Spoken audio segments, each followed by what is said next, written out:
I think a lot of times salespeople let their experience limit them. Yeah, true. And then we'll say, oh, cold calling doesn't work because I only got 4 leads. But then if Right. you take away cold calling, where do those leads come from? How do you make those 4 leads up, right? Yes. So we do limit ourselves based on historical information. So you got to kind of look at it and use it to become more of a predictor, I guess. That's where I'm circling around.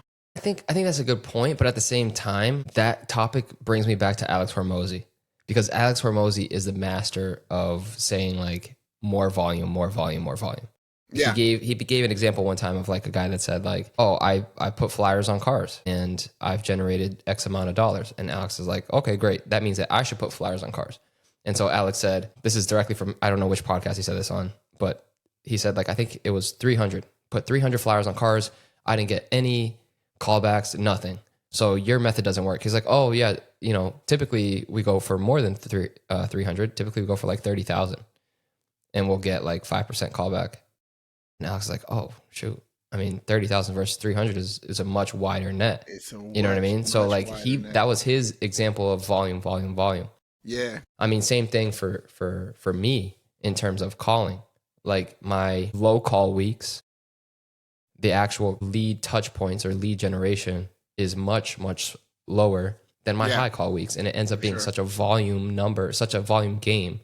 And then the same thing goes for like, even if you're going to look at like close rate and target and stuff like that. Like I was just going through this with my leader.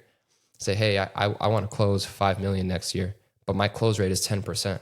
So how much do I need in pipeline? I need 50 million pipeline. What's my pipeline right now? 20. Okay, so I got some work to make up. I have some ground to make up and a lot of work to do. But volume and kind of just like understanding what your performance rate is versus like what you actually have coming down the line, that helps you understand if your volume is where it needs to be. To your point of, hey, I got 4 leads from 20 calls, but my target is 8 calls, then 20 calls needs to become 40 calls.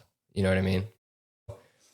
You got to look at that. Like that's the type of data you're kind of looking back on in the year to understand, right? Like, okay, I'm traveling, so my call volume went down off a cliff this week because I'm not going to be home, I'm not going to be in my office.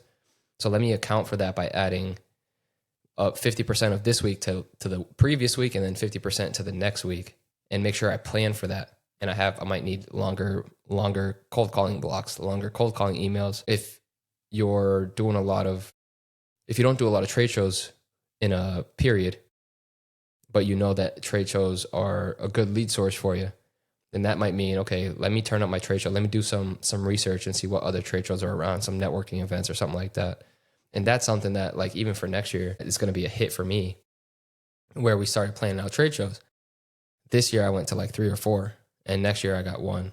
I think 1. I'm already in my head thinking, okay, that's a lead source, a significant lead source that is going to dry up for me.